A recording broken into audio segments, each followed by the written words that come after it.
আমি টুটু সাধু। আমার চ্যানেলের নাম ক্যামেলিয়া। আমি ছোট বড় গল্প লিখি, উপন্যাস লিখি এবং আপনাদের সাথে শেয়ার করি। আজকেরটা ঠিক গল্প নয়, তবে গল্পের আকারেই বলবো। একটা নারী জাতি, তার কোনো নিজের বাড়ি হয় না, সে আশ্রিতা, সে অবলা জীব। তাকে যেমন খুশি তেমনভাবে ইউজ করা যায়, তাকে অবহেলা করা যায়। এটা পুরুষদের একটা ধর্ম হয়ে গেছে যে সাধারণত আমি সব পুরুষদের বলছি না, আর এটা একটা পার্টিকুলার কোনো পুরুষকে ধরেও কথাটা বলছি না। যেটা সমাজে হচ্ছে, যেটা আদিকাল থেকে চলে আসছে, সেই কথাটাই আমি বলছি।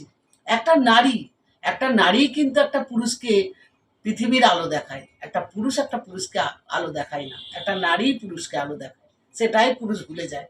যে নারীর রক্ত খেয়ে আজকে তার কাছ থেকে লালন পালন হয়ে যখন সে বড় হয়, সেই নারীকেই, সেই মাকে, সেই নারীকেই কিন্তু অবহেলা করে, তার গায়ে হাত তোলে, তাকে মারধর করে, তাকে নোংরা ভাষায় কথা বলে। এই হয়ে আসছে। খুব কষ্টের, শুনতে খুব খারাপ লাগে, কিন্তু এটাই সত্যি।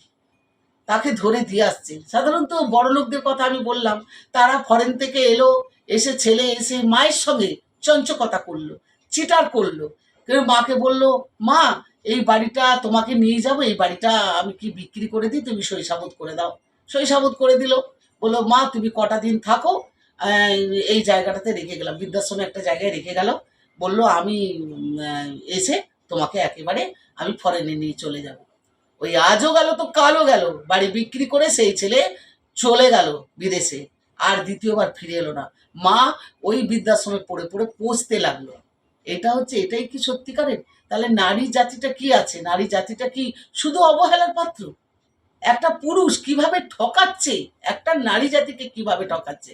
একটা পুরুষ, একটা মানুষ, একটা নারী জাতিকে ভালোবাসার লোভ দেখাচ্ছে, ভালোবাসতে শেখাচ্ছে, বাঁচতে শেখাচ্ছে, তাকে মানুষের মতো মানুষ হয়ে বাঁচতে শেখাচ্ছে।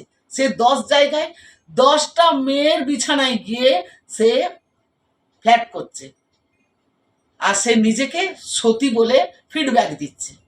আর নারীরা কোথাও কিছু না করেও আজকে স্বামী সন্তানদের মুখে অন্ন তুলে দেওয়ার জন্য যদি একটা কোনো অপকর্ম করছে, তাকে তুলে ধরে তাকে কিভাবে ভাইরাল করা হচ্ছে সেটাই বলার নয়। কিন্তু এইরকম যদি নারীগুলোকে না করে যদি পুরুষগুলোকে করা হয়, তবে একটু সমাজটা মনে হয় পাল্টাবে। আমি সত্যিকারে বলছি, আমি নারী, কিন্তু আমি কোনোদিন এটাকে করি না, আমি কোনোদিন এটাকে স্ট্রিক্টলি প্রহিবিটেড করি। কিন্তু এই যে অনবরত এইভাবে মেয়েদেরকে নিয়ে নানা রকম চঞ্চকতা করছে, নানা রকম পুরুষ জাতি এলোখেলো